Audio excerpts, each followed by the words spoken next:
Guruve Gaura Chanjaya Radhikaya Tadali Krishnaya Krishna Bhaktaya Tadabhaktaya Namo Namaha Vancha Kalpatarubhyascha Kripa Sindhuvevacha Patitanam Pavanebhyo Vaishnavebhyo Namo Namaha Jaya Shri Krishna Chaitanya Prabhu Nityananda Shri Advaita Gadadhara Shivasadi Shri Gaura Bhaktavinda Hare Krishna Krishna Krishna Hare Hare Hare Rama, Rama Rama, Hare Hare.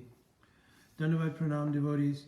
So I've just returned from traveling, so I'm a bit tired for one, and I have quite a few services to catch up on. Again, I didn't want to be remiss in not also answering questions that have come into the inbox.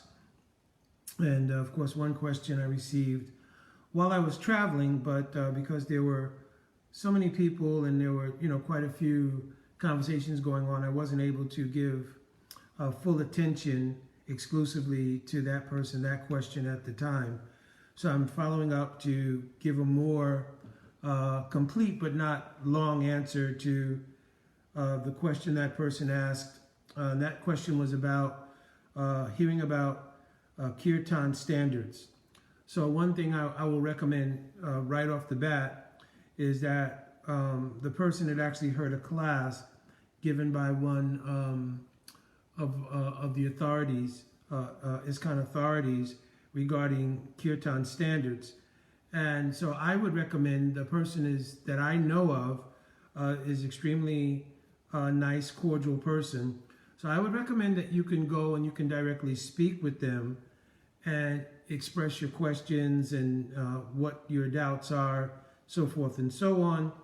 And also would give them a chance to give you clarification as to what their perspective is exactly on what they're saying.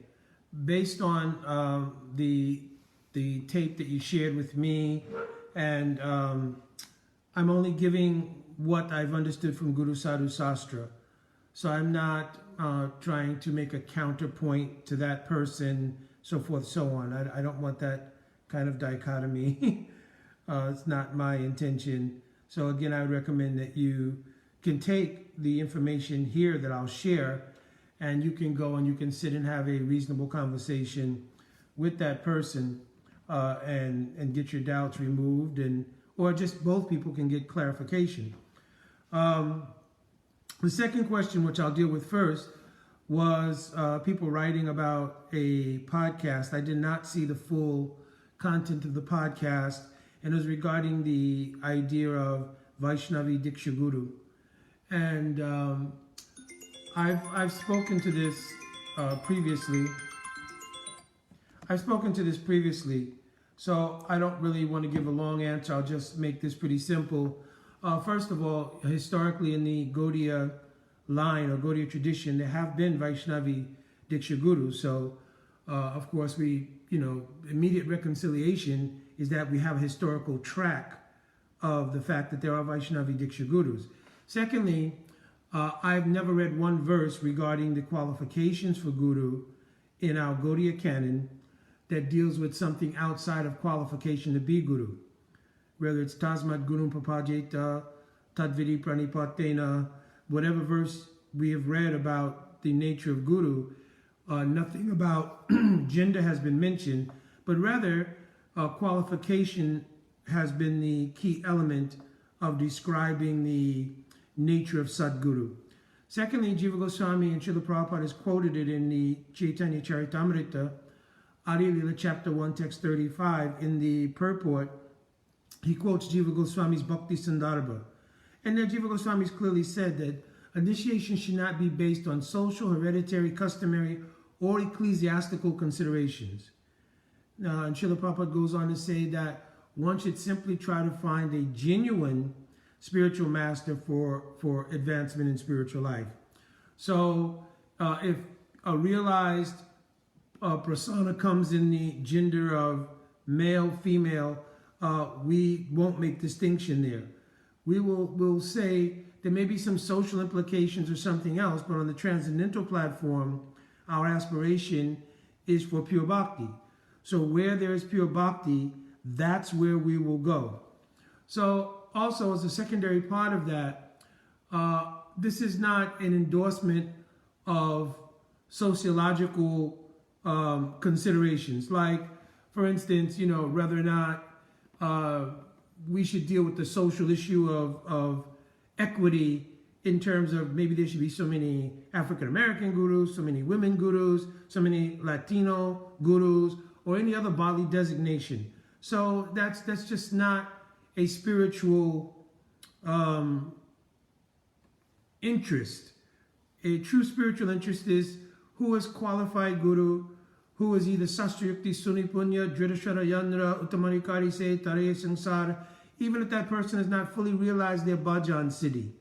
Still, if they meet the criteria mentioned by Rupa Goswami as having Uttamarikar in the eligibility of practice in sadhana, then Uttamarikari Se, Tare Sangsara, they may also help others to become extricated from the cycle of samsara. So other than that, those who genuinely realize soul, upadakshite jnanam jnaninas tattva darshan, those who have realized their bhajan and are siddha, or those who are nitya siddha and have descended to this plane. So one of these two categories is most fit to be Sadguru, and no other consideration should be there. We want transcendence, not sociological adherence or sociological, politically correct sociological dealings. We're looking for spiritual reality. So you might find in the context of Karma Kanda, you might find in the context of social dharmic context in Sastra, that there are roles. Okay, a woman should not do this, a man should not do this, etc., etc. But in terms of true spiritual elevation, the first and foremost preaching is we're not the body. And Sava Upadi Vinaya Muktam, right? So Jiva Goswami Pad is quoted, this is one of the verses describing pure bhakti. Of course, the ultimate verse, Anya Abhilasita Sunyam, is paramount, but still, Sava Upadi, to give up all upadis or designations and find ourselves completely in the abhiman of being the servants of Shri Krishna in some specialized way. This is what we're looking for. And anybody who's realized their bhajan in this manner and they have the capacity to help others, that is called guru. So guru is not a sociological phenomenon. It is not a physical phenomenon. It is a transcendental phenomenon, and we should base our acceptance of guru on that fact. So that's my short and quick on the idea of Vaishnavi Diksha Guru. The second question was about the kirtan standards, which I started out with.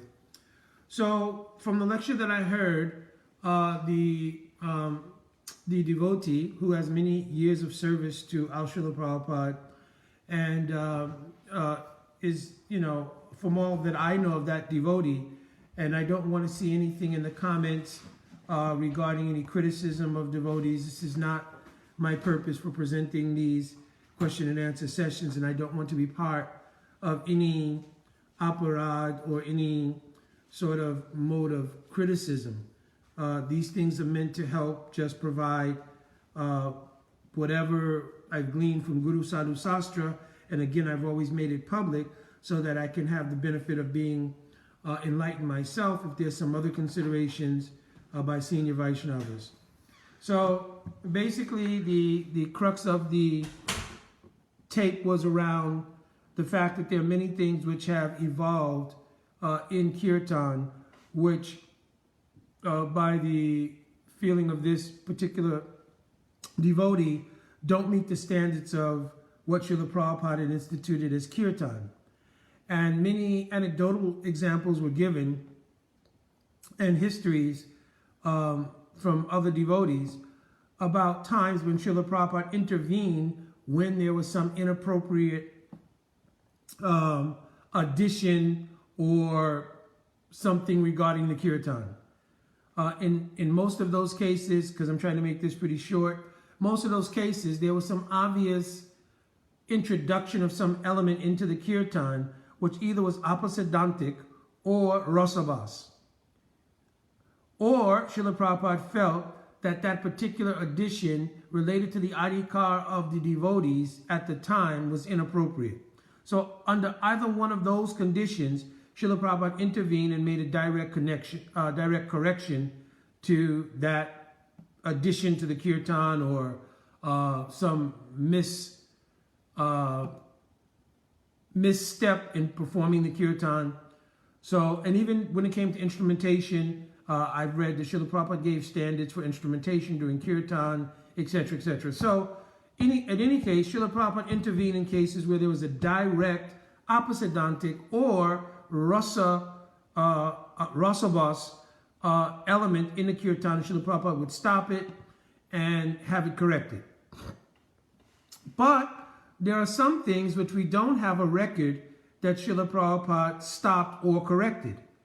And I'm only going to bring up two of these things because they are pertinent to the subject matter. And one is the chanting, obviously, of the name of Srila Prabhupada. So to chant Jaya Prabhupada, Jaya Prabhupada. So of course we don't have hundreds but thousands of cases of Srila Prabhupada's arrival, departure, at a class, at a Guru Puja, after a kirtan when Srila Prabhupada is present, that this was done. Jaya Prabhupada, Jaya Prabhupada. And Srila Prabhupada, there is no history of his making any correction or stopping any kirtan because of that. There are many of them that are recorded on video. Famously in San Francisco, Srila Prabhupada standing on the Rath Yatra cart, and devotees are chanting Jaya Prabhupada, and Srila Prabhupada himself is raising his hands and dancing. So we don't find any direct correction to the idea of devotees chanting Jaya Prabhupada. And in the Mangalarti, for instance, the chanting of Jaya Srila Prabhupada after the Guru Ashtakam, sastrically also, there is no incongruity there.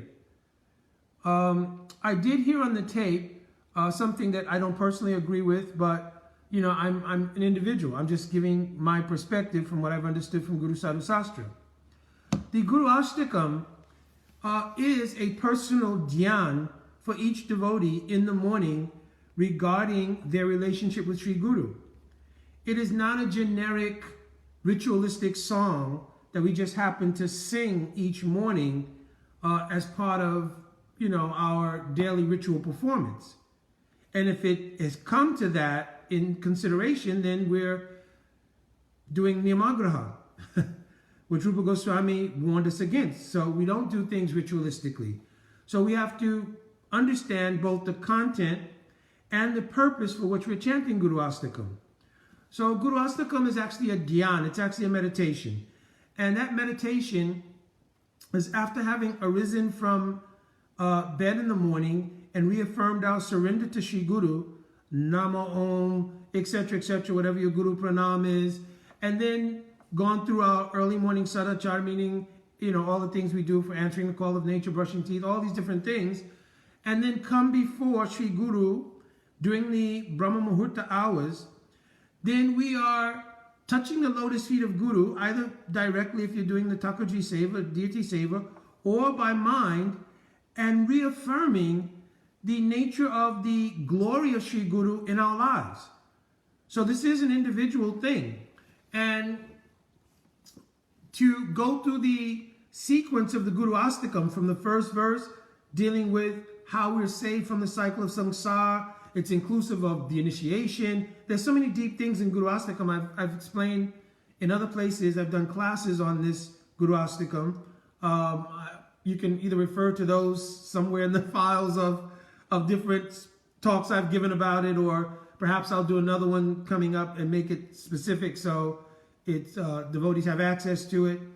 But everything from the beginning stages of bhakti to entrance into Mahaprabhu's mood, Mahaprabhu Kirtana, Nitya Gita, etc., to how to serve Thakurji, Shiva Grahar, then how to both honor prasad and the glories of Mahaprasad, but more speaking, Chaturvidashi Bhagavat Prasad, meaning how through the process of bhakti, the four sweetnesses of Krishna, Venu Madhuri, Rupa Madhuri, Prem Parikar Madhuri, Lila Madhuri, how they're tasted by the devotee, obtaining the stage of Ruchi. Understand? And then Ashri Harikaya Madhavyora Pada, the intensification into the stage of a Shakti, and how observing my Guru Dev is so deeply absorbed in these things. The revelation of my Guru Dev in his Siddharu, Nikunjayuno Rati Keli Siddhai. So it's a very deep meditation. Very deep meditation. And when devotees attend the Mangalarti, this is the purpose. That Srila Vishwanath Chakravarti Thakurpad, out of his causeless mercy, revealed his own bhajan from his heart to give us a mood for this kind of meditation. So we're taking shelter of Vishwanath Chakravarti Thakur, who's also at the very end of that Guru Astakam given a foul stuti, that if you recite this Guru Astakam during the Brahma Muhurta hour with meaning, then you will obtain the direct service of Radha and Krishna Vrindavan. So Guru Astakam has a purpose. And we want to absorb ourselves in that purpose. At the end of that, it is only natural that the ulas or elation in the heart of a devotee will give rise to saying Jai Gurudev, Jai Srila Prabhupada. Institutional considerations are there, in the ISKCON society. Then they've restricted the idea of chanting individual guru names, but in one's heart and one's mind, they can also consider that for them, both our Srila Prabhupada and their own Gurudev is Prabhupada for them. So chanting Jaya Gurudev, Jaya Prabhupada is still personal. It does not become generic because by consideration of our institution or consideration of the institution that we're glorifying the founder or charge of the institution. Still, it is personal. So one will think of their guru, and then Srila Prabhupada, and then Srila Prabhupada's guru, and then the guru of Srila Bhaktisiddhanta. So because we come in a line, and we don't break the chains in that line. In my own personal bhajan, I always chant the name of my Gurudev directly. I also chant the name of Srila Prabhupada, and I chant Jaya Guru Parampara, because our gurus have come in a line. And I'm saying, because Jai, first of all, means all glory. That's one meaning. The other meaning is victory. So may the beauty, mercy, love, affection have victory over my anarthas and allow me the chance to unfold in bhakti. So I'm praying to the lotus feet of my Gurudev, Al Srila Prabhupada, our Guru Parampara. May their mercy have victory over those things which are stopping me from advancing in bhakti. So it is an organic, and it is also a sastric and also sedantically correct idea that you can, in the ulas of having glorified your guru, then say Jaya Prabhupada, Jaya Gurudev, right? In the very actual end of all of the kirtans, we do the Jaya Dwani. So we know that contextually there is a place for it in the nature of the kirtan because we do it. We have a whole Jaya Dwani that's said afterwards.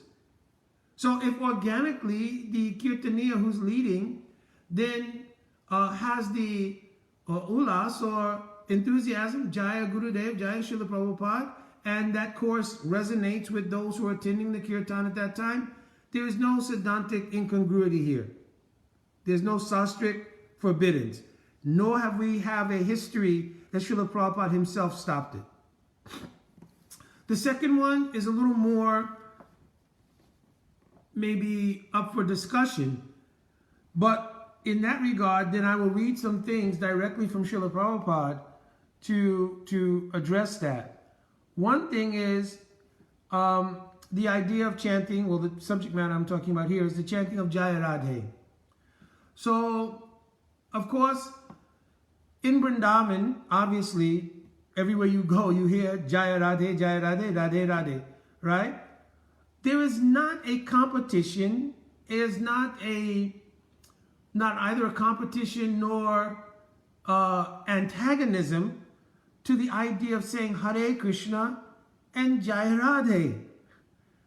Hare is the vocative of Hara. Srila Prabhupada clearly explained that, and also in Sanskrit grammar it's there, that the vocative of Hara is Hare. It means Srimati Radhika. Also, before we give any class, normally, Srila Prabhupada set the standard that we chant, Jaya Radha Madhava, Jaya Kunja Bihari. So, if anybody studies the depth of this bhajan, it is directly glorification of the beauty and the nature of Srimati Radhika.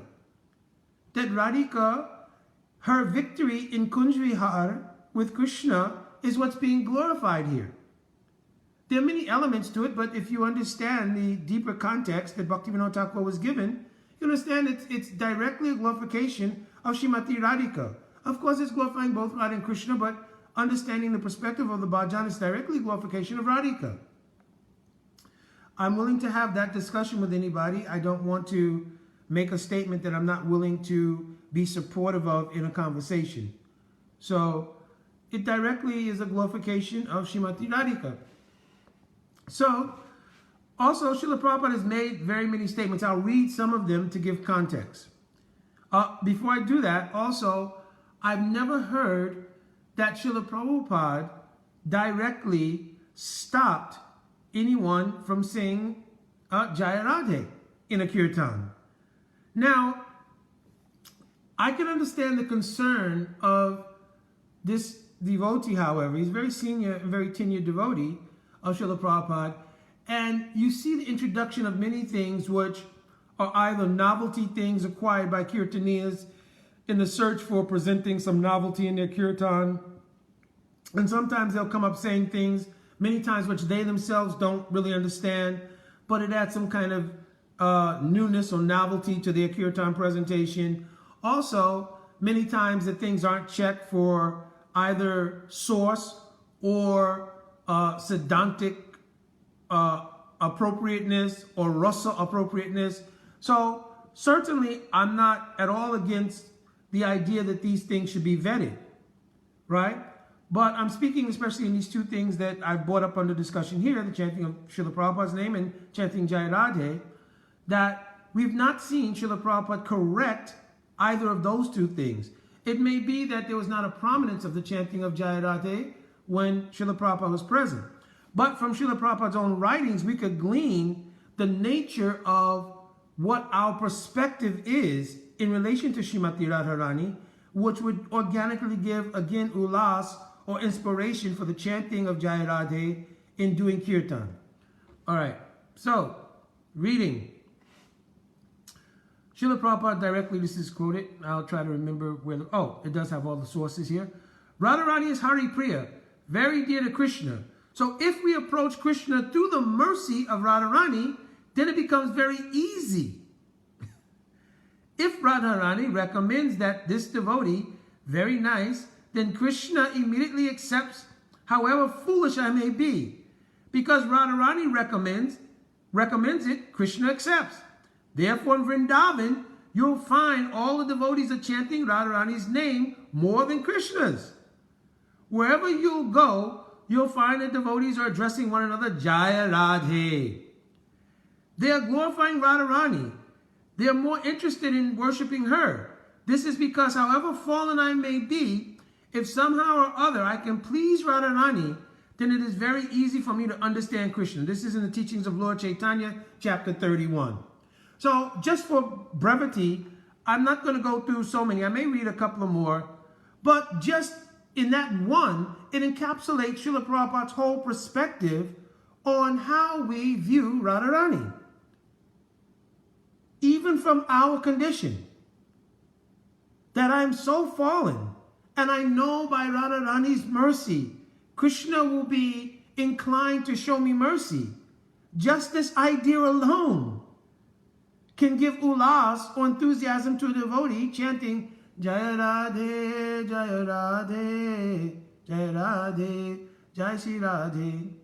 I suggest that you do this with understanding. I'm not a fan either of novelty kirtan for the sake of musical presentation.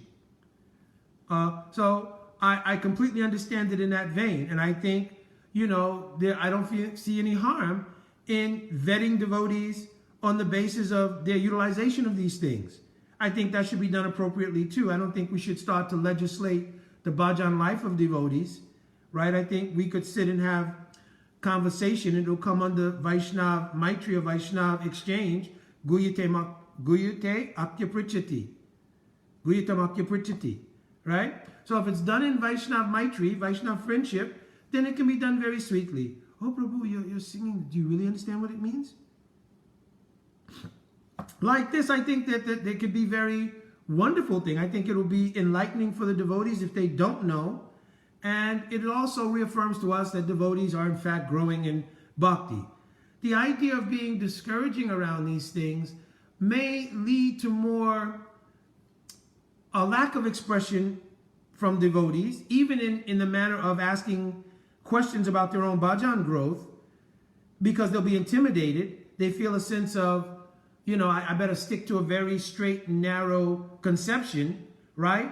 And they'll be fearful of any unfoldment in their bhajan life, which we don't want to do, right? And we find that actually for many devotees, even after many years, they begin to find themselves really waning away from any emotional investment in their bhajan life because they're afraid that any and everything is either sahajavad, mayavad, something else. This is why it's so important to have advanced sadhu sangha, because it's in the association of advanced sadhu sangha. Rupa Goswami recommended Swajatya snigde mahottara sadhu sangha. That sadhu sangha which is both affectionate, which has aspiration for the same goals you do, but is more advanced, so that we can make inquiries and feel comfortable. Oh, this thing came in my heart. This I read here. This, Srila Prabhupada's book said like this. How do I understand this?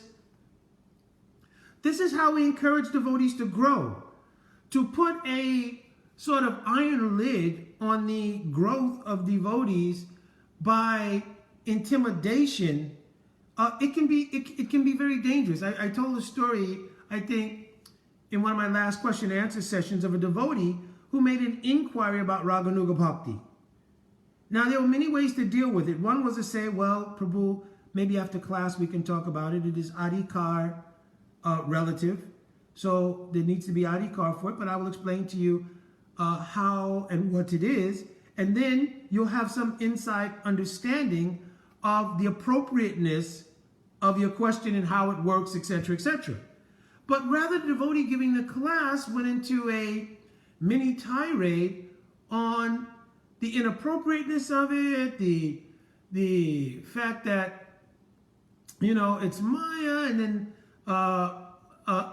they made a comparison with a devotee who fell down related to Raganuga. So in that devotee's mind who asked the question, Raganuga Bhakti was really something pretty much was to stay away from.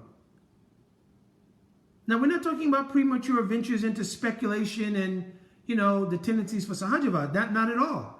We're talking about mature exchange between those devotees who are tenured and who are some mature to be able to explain clearly what is Raganuga Bhakti as it's explained in our Sastra and in Srila Prabhupada's writings.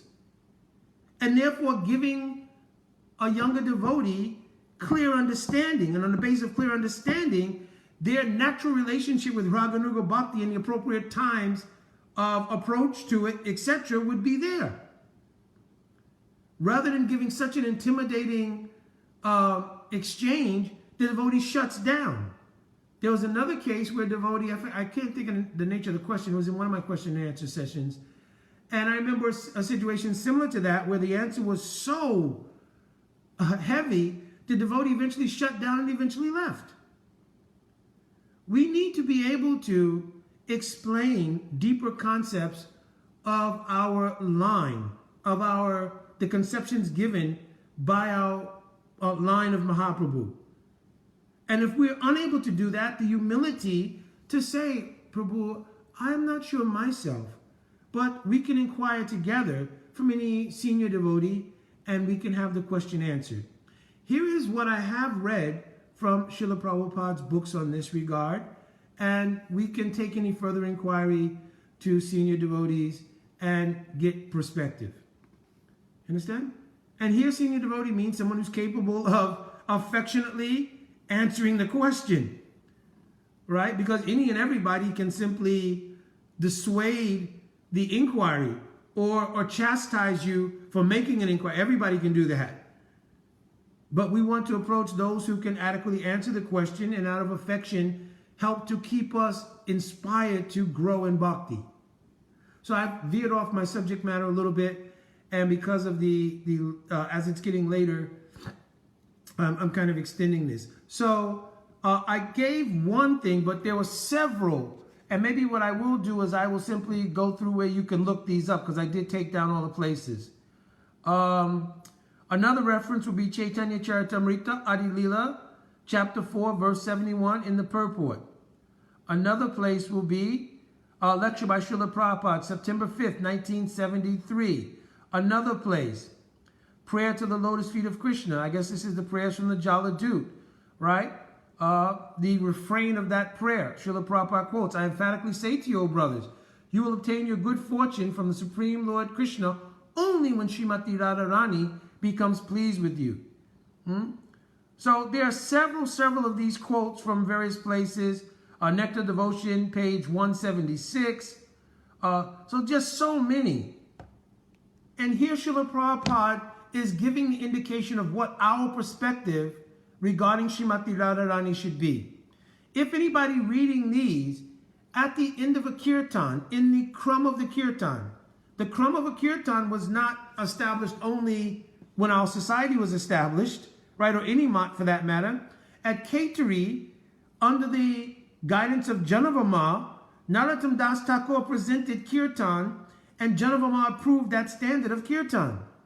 Srila Prabhupada did not change from that. We follow a crumb, the glorification of Guru, Vaishnavas, Nityananda, Gauranga Mahaprabhu, and then Radhakrishna in the form of Hare Krishna Maha Mantra. Any things which are extended glorifications in that crumb, Srila Prabhupada is not also dissuaded. He's made corrections. Like we don't say Bhaja Gauranga, we say Jai, Jai Gauranga, or Jaya Sachinandan Jaya Gaura Hari, or Jaya Prabhupada, or Jaya Radhe, right? So Srila Prabhupada has made corrections to certain things, and he's also spoken heavily against conjecture. That is to bring in something which completely, and I can't think of one offhand, but is opposidantic or has rasabhas in it, right? But we have not any record of Srila Prabhupada stopping Jaya Sachinandan, Jaya Gaura Hari, Jaya Radhe, Jaya Prabhupada, certainly not. So this is just what I've read. I don't want to create a dichotomy, so I don't want to create, Mukunda said this and so forth, and this person said that, and this. So talk to that devotee, he's very well respected devotee and very tenured, and go to him and humbly, especially if you're a younger devotee, very humbly, sit and just inquire humbly that these things are there and I'm trying to understand them better. If he gives some insight then you can have further discussion from that point. So I've given only what I've gleaned from reading Srila Prabhupada's books and from our Guru Vargas. And devotees, please bless me. I do want to mention that the traveling and the programs that we had were absolutely wonderful. I was so inspired, first of all, after so long because of the pandemic issue or whatever, to be able to travel for sharing Harikatha. Everything is only by the mercy of my Guru Pada Padma and now Srila Prabhupada. So I don't take for granted the ability to be able to have the association of so many devotees, sweet devotees, and to do the very thing that will help us all to advance, which is to share Harikatha and Harinam and Prasad. I'm not smiling because I said Prasad last. Actually, every single one of the programs was outstanding. All the devotees, you know who you are, who arranged the programs, provided Prasad, etc., etc. I did post on my Facebook page pictures of the programs and everything, so you can certainly go there and you can see kind of the sweetness of the programs, everything. So with that, I'm offering my Dandavat Pranam to the devotees. Vanchakalpatarubhyascha, Kripa Sindhuvevacha, Patitanam Pavanebhyo Vaishnavebhyo Namo Namaha. Jai Radhe Radhe.